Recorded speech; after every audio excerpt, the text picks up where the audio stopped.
Une série sur les témoins de Jéhovah.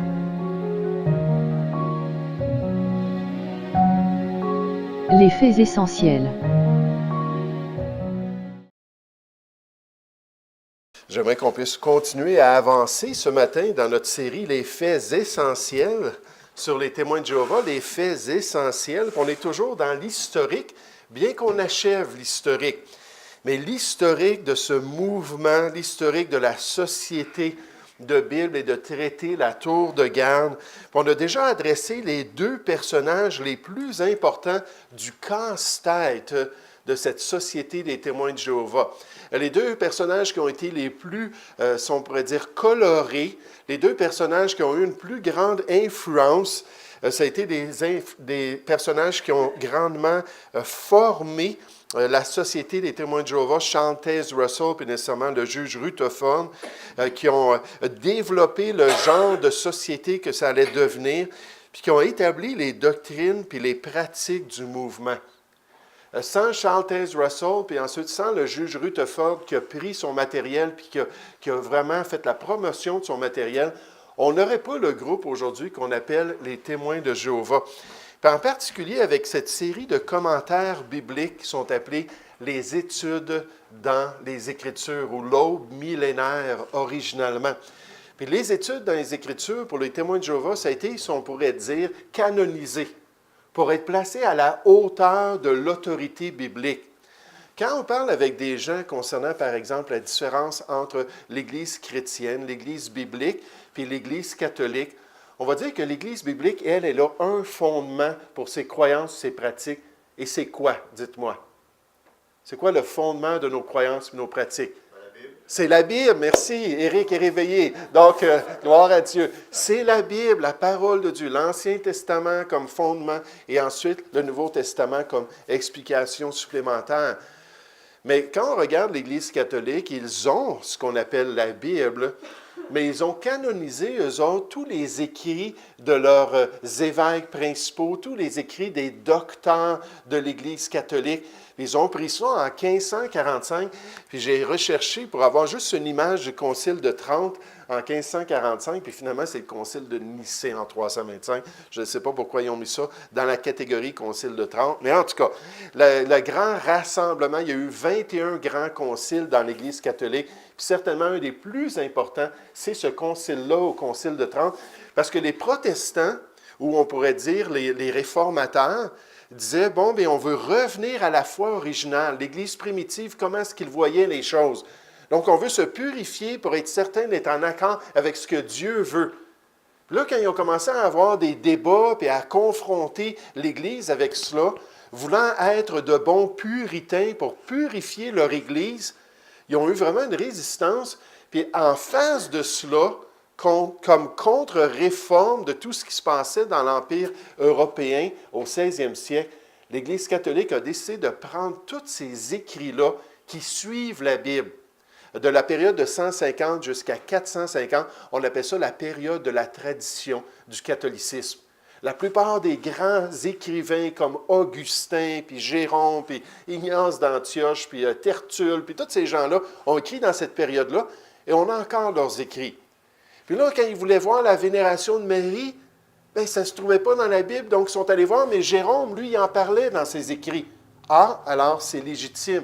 Quand ils voulaient voir les statues, puis tout le mouvement là, de mettre des manifestations visibles, des saints, puis ainsi de suite, ils regardaient dans la Bible, c'était condamné, c'était pas là. Puis là, après ça, ils regardaient telle et telle personne, ah, lui, il en parle.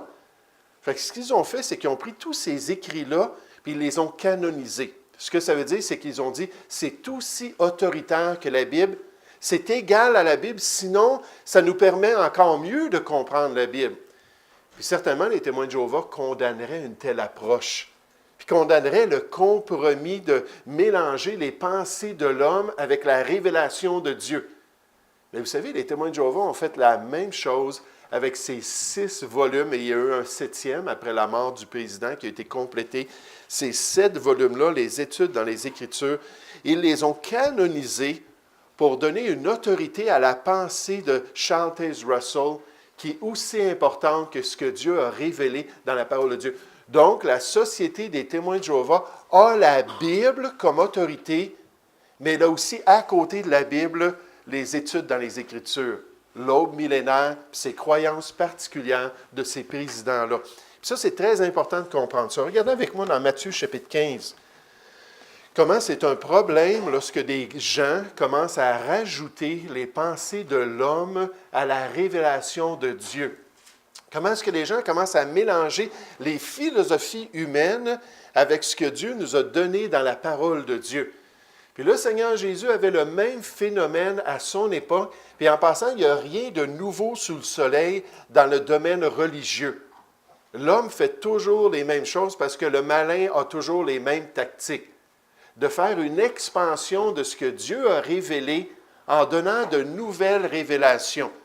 Ces révélations-là, comme pour les Juifs, ces révélations-là venaient contredire ce que Dieu avait donné dans la loi de Moïse. Ça venait détourner les gens de l'obéissance à la loi de Moïse. On voit ça ici dans Matthieu chapitre 15.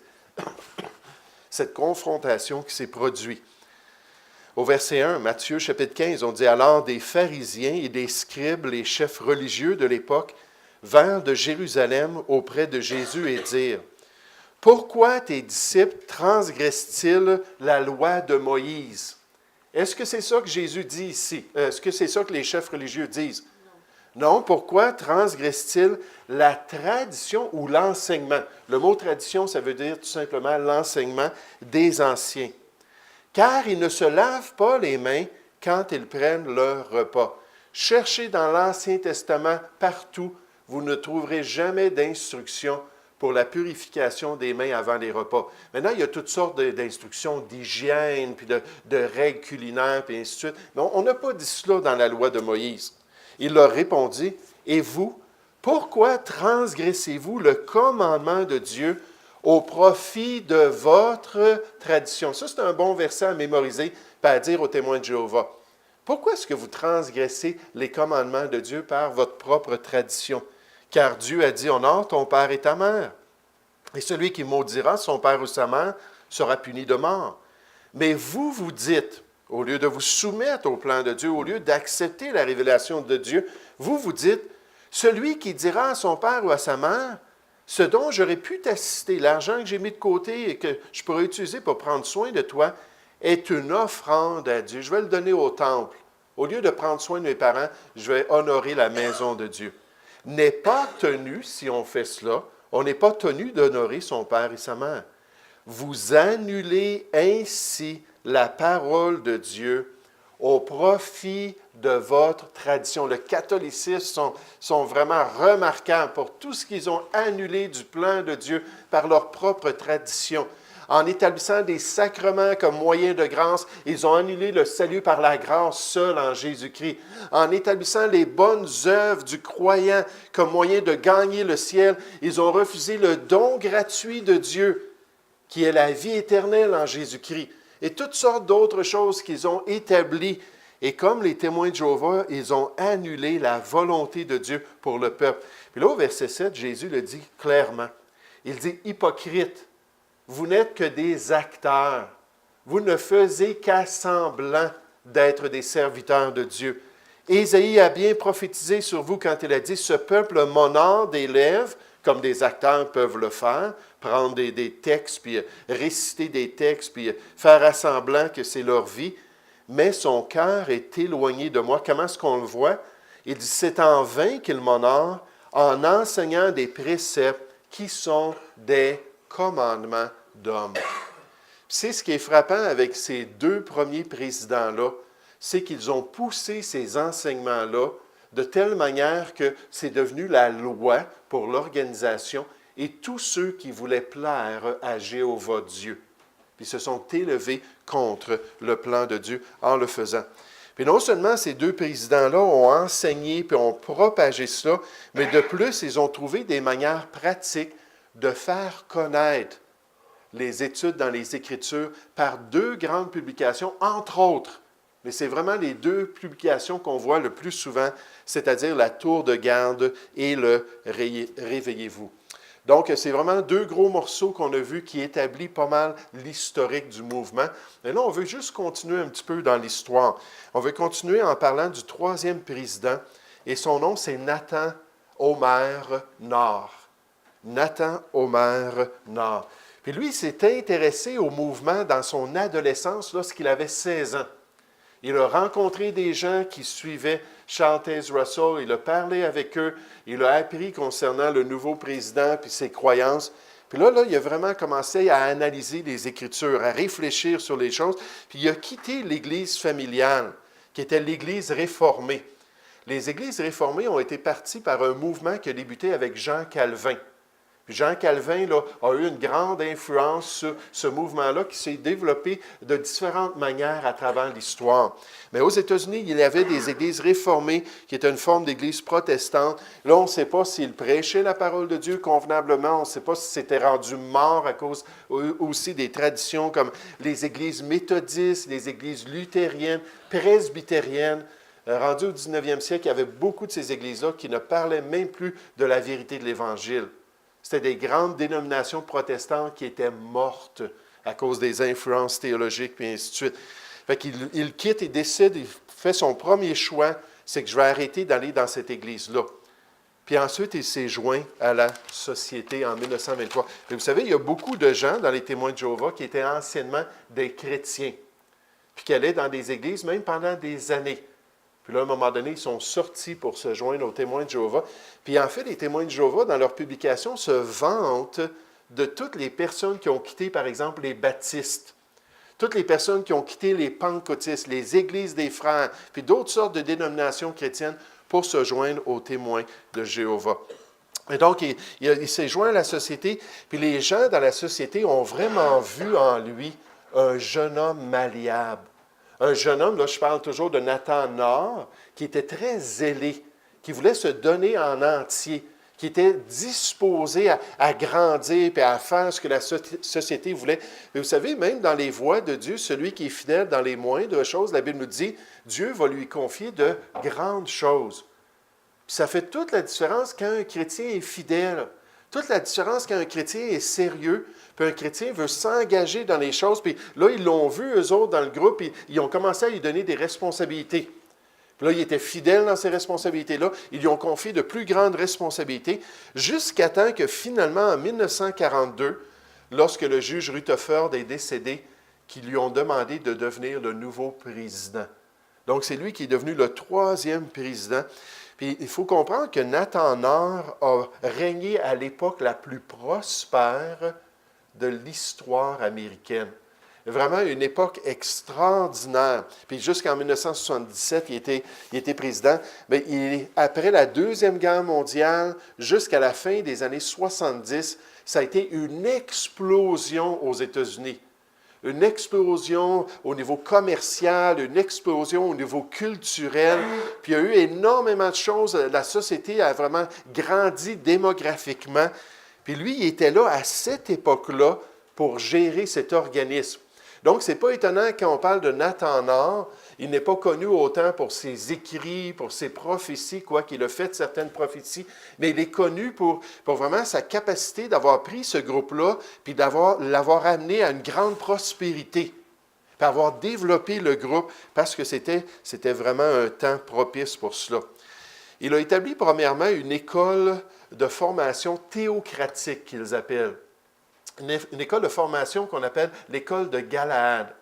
Puis elle était là pour les dirigeants, puis en particulier, elle était spécialisée au niveau des missions, pour former ceux qui allaient s'en aller ailleurs des États-Unis. C'était déjà aux États-Unis, les témoins de Jéhovah, c'était au Canada, il y en avait au Mexique, il y en avait en Europe à différents endroits. Puis là, lui, il a dit, on va former des missionnaires qui vont pouvoir amener le message de Jéhovah à travers les nations. Puis grâce à cette école-là, il y a beaucoup, beaucoup de personnes qui se sont données aux missions pour pouvoir s'en aller dans cette œuvre-là. La société, pendant que Nathan Nord était président, a passé de 115 000 membres à 2 millions en l'espace de ces quelques décennies-là. Ça a été vraiment, là, imaginez, là, en 1942, il y avait juste 115 000 membres, d'après les registres là, de la société. Puis à sa mort, en 77, ils étaient plus de 2 millions de personnes. Aujourd'hui, ils sont près de 19 millions, les témoins de Jéhovah. Donc, il y a encore une expansion. Puis là, ça a fait un petit problème au niveau de leur croyance concernant les 144 000. Parce que là, on a dépassé le cap des 144 000. Alors, qui font partie des 144 000 prophétisés dans le livre d'Apocalypse, chapitre 7, chapitre 14? C'est les deux seuls passages qui parlent de cela. Puis juste en passant, comme on va voir dans les doctrines, les 144 000, ce ne sont pas des témoins de Jéhovah. D'accord? Ce sont des Juifs qui vont faire partie de chacune des tribus d'Israël pendant la période de tribulation et qui vont répandre l'Évangile du royaume à travers le monde dans cette période-là. Mais ils vont spiritualiser le passage pour dire que ça parle de leur organisation. Maintenant, ensuite, Nathan Nord a encouragé la formation de branches. Et là, il y avait déjà plusieurs branches, c'est-à-dire plusieurs départements de la société à travers l'Amérique du Nord. Puis là, il a dit non, il faut se répandre, il faut soutenir nos missionnaires à travers les nations. Puis pendant son règne, la société a passé de 25 branches en 1942 à quelques 97 branches, ou chapitres, on pourrait dire. Donc, c'est vraiment devenu une organisation qui est devenue internationale. Puis là, qu'il y avait vraiment une structure à travers les continents puis à travers les pays. C'est devenu une œuvre avec un impact sur toutes les nations. Dans les pratiques controversées de la société, le refus des transfusions sanguines a été adopté en 1945. Ça a été une grosse décision de la société. Qu'est-ce que ça veut dire? Tu es témoin de Jéhovah, tu as un accident d'auto, tu as perdu beaucoup de sang. À moins que tu aies déjà donné du sang, que tu aies déjà organisé, comme des fois des femmes qui accouchent, si elles savent qu'elles vont faire souvent des hémorragies, peuvent donner de leur sang d'avance puis avoir ça de disponible. Mais un témoin de Jéhovah peut être damné pour toute l'éternité. On va tout parler de ça, des transfusions sanguines. Il peut perdre toute espérance d'être accepté par Jéhovah s'il accepte que quelqu'un d'autre lui donne du sang. Mais ça, ce n'était pas la position des deux premiers présidents, loin de là. Ils n'avaient rien contre cette question-là. En fait, ils regardaient le passage d'Actes chapitre 15, où on dit aux chrétiens de ne pas manger de sang, puis ils disaient, c'est vraiment consommer du sang. Puis les transfusions sanguines étaient déjà là pendant le règne de M. Rutherford et aussi de Charles Taze Russell. Puis ils louaient cela comme une technologie que Jéhovah avait donnée à l'homme. Je vous donne juste deux citations, on va regarder ça tout en détail. Mais Charles Taze Russell a dit « S'abstenir du sang », donc dans le passage de Actes chapitre 15, devrait être observé par tous les Israélites spirituels ou les témoins de Jéhovah. C'est comme ça qu'il s'appelle, comme représentant la volonté divine. Mais dans ses écrits, il n'allait pas plus loin que cela. Puis il disait, mais si quelqu'un peut survivre d'un incident puis recevoir du sang, ça, c'est pas la même chose. Ce qui rentre par la bouche, ce qui rentre par les veines, c'est pas la même chose. Donc, c'était comme ça qu'il le présentait. Le juge Rutherford parle d'une situation, après avoir loué les transfusions sanguines, il dit, dans une urgence majeure, le médecin a donné 1 litre de son propre sang. Aujourd'hui, la femme vit et sourit. Donc, au début, la société n'avait pas du tout cette position qui est vraiment une des positions qui a le plus grand impact sur les membres de l'organisation, parce que ça peut être même une question de vie ou de mort. Mais en 1945, ils ont décidé non, une transfusion sanguine, ils ont commencé à parler des vaccins aussi et de d'autres choses médicales. Mais une transfusion sanguine, ça peut être néfaste pour notre âme, ça peut être néfaste pour notre personne et dans notre relation avec Jéhovah. En 1975, la gouvernance de la société passe du président au corps gouvernant. Ça, c'est totalement un changement d'administration. Alors que les différents dirigeants de la société avec le président est en train de regarder dans la Bible le rôle des anciens, ils sont arrivés à la conclusion que ce n'était pas correct qu'il y ait un seul président. Mais il devrait y avoir un président pour être la face du mouvement, puis pour être le porte-parole du mouvement, mais ça devrait être un corps dirigeant derrière lui qui prend les décisions. Puis juste en passant, pour les témoins de Jéhovah, on a eu ça pour les Mormons aussi. Toutes les décisions des différentes églises mormones, ça se prend dans le quartier général à Salt Lake City, au Utah. C'est de là que ça part. Toutes les publications, toutes les instructions, toutes les œuvres missionnaires sont gérées au Utah. Les témoins de Jéhovah, mais c'est à Brooklyn, à New York. C'est là que c'est géré.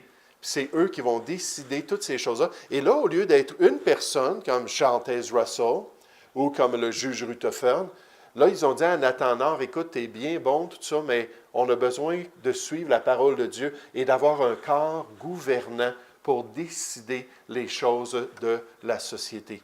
Donc, en 1975, ça a été un grand changement de structure, non seulement pour l'administration, mais aussi pour les différentes branches de la société. Mais maintenant, ce matin, alors qu'on termine sur Nathan Nord, probablement le plus grand événement de son règne a été la production de la Bible des témoins de Jéhovah. À partir de 1950, les témoins de Jéhovah étaient là d'utiliser la Bible King James aux États-Unis et d'utiliser des autres Bibles protestantes à travers les pays. Puis ils ont décidé que c'était le temps qu'ils aient leur propre version de la Bible. Puis ils ont fait finalement, ça a pris quelques années, mais en 1961, la traduction du Monde Nouveau a été complétée. Puis là, elle a passé par 4 éditions. Jusqu'en 1984, on l'a raffiné. Mais ça a été vraiment un changement majeur parce que la traduction du Monde Nouveau, c'est une perversion de la parole de Dieu. C'est une fabrication de toutes parts de l'organisation des témoins de Jéhovah qui ont pris le texte biblique et qui ont enlevé et qui ont rajouté des choses au texte biblique. Et on sait à travers les Écritures que Dieu interdit cela. Deutéronome 12 au verset 32, Dieu nous dit, « Tu n'enlèveras rien et tu ne rajouteras rien aux commandements que je te donne, mais tu les observeras fidèlement. » Proverbe chapitre 5, Dieu répète ça. Il dit, « N'enlève rien, n'ajoute rien à ces paroles de peur que Dieu ne te trouve menteur. » Et nécessairement dans le livre de l'Apocalypse au chapitre 22, verset 18, on nous dit que si quelqu'un altère le contenu de la révélation, qu'il s'ouvre au jugement de Dieu. Et vous allez voir, la société non seulement a fait de fausses prophéties, qui la disqualifient comme un organisme qui vient de Dieu, ce sont de faux prophètes, mais en plus, ils ont touché à la révélation de Dieu. Et d'une manière majeure, à travers la série, on va voir plein d'exemples où ils ont vraiment malmené le message de Dieu. Puis ils ont vraiment changé ce que la parole de Dieu dit. Puis là, ils se promènent avec leur traduction du Monde Nouveau. Puis là, ils disent, « Hey, on a un message qui vient de Jéhovah. » Puis là, ils donnent les paroles de Charles Russell, puis ils le démontent dans une Bible qui est trafiquée. Ce n'est pas étonnant que même pour les témoins de Jéhovah, c'est très difficile pour eux de sortir du moule et de se sortir de toutes ces idées-là qui les influencent à cause qu'ils ont tous des outils entre leurs mains qui sont là pour les garder esclaves de cette société-là, de cette organisation-là qui ne plaît pas du tout à Dieu. La semaine prochaine, Dieu voulant, on voit là quelques exemplaires de la traduction du Monde Nouveau, cette perversion biblique. Et la semaine prochaine, Dieu voulant, on va terminer avec les 3 derniers présidents. Puis là, on va se tourner vers la société elle-même. Quelles sont les déclarations de la société? Quelles sont ses positions? Qu'est-ce que la société dit concernant son rôle dans la vie de l'être humain? Est-ce que c'est possible d'aller dans le royaume de Jéhovah sans la société? Est-ce qu'on a une espérance quelconque, si on n'est pas témoin de Jéhovah, de pouvoir être accepté dans l'au-delà et de pouvoir être dans la présence de Dieu pour toujours? Puis vous allez voir, les déclarations sont assez graves. Puis encore une fois, on vient à l'exclusivité de l'organisation, qui est une des grandes marques que c'est une secte. Une secte parce que si tu n'es pas avec nous, Marc 9, 38, encore une fois, si tu n'es pas avec nous, si tu ne nous suis pas, mais tu n'es pas en train de servir Dieu. Puis ça, la Bible nous dit non. Il y a quand même des réalités pour démontrer si on est un vrai serviteur de Dieu. Mais ça n'a rien à faire avec une dénomination, ça n'a rien à faire avec un regroupement quelconque. Puis vous allez voir, là, ça va nous aider à vraiment établir notre perspective de ce groupe-là, pour ensuite regarder leurs erreurs. Puis oui, ils sont quand même des gens remarquables. C'est des gens extrêmement zélés. 5 fois par semaine, ils vont à l'église. Bien, à l'église, à la salle du royaume. Puis ils ont un entraînement, là, puis ils se donnent Pour pouvoir être un bon témoin de Jéhovah, il faut faire presque 25 heures par semaine d'évangélisation, de position publique ou du porte-à-porte ou peu importe. Ça, c'est juste les publicistes, là. Ça, c'est ceux qui sont en bas là, de l'échelon de l'organisation. 25 heures par semaine. On va voir les statistiques concernant ceux qui poussent ça à un service qui est presque continuel. Ils sont presque toujours en train de faire quelque chose pour faire la promotion des pensées de Charles Taze Russell. Des fois, ça nous fait rougir de les voir. Ils sont dans l'erreur, ils n'ont pas une vraie relation avec Dieu, ils n'ont pas l'Esprit de Dieu, ils ne connaissent pas le message de Dieu, et pourtant, ils sont tellement zélés dans leur chair pour accomplir des choses en tant que personne qui veut plaire à Jéhovah Dieu. Donc, on revient là-dessus la semaine prochaine. On regarde les 3 prisons, encore un petit peu le développement. Puis après ça, on va commencer à regarder des choses un peu plus concrètes. Mais il faut juste établir le fondement pour pouvoir bâtir dessus. Merci beaucoup de votre attention. On va prendre une petite pause maintenant.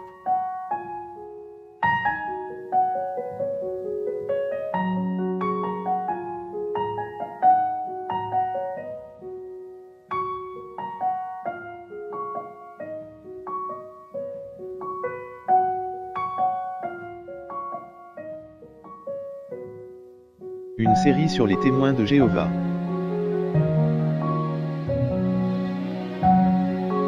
Les faits essentiels.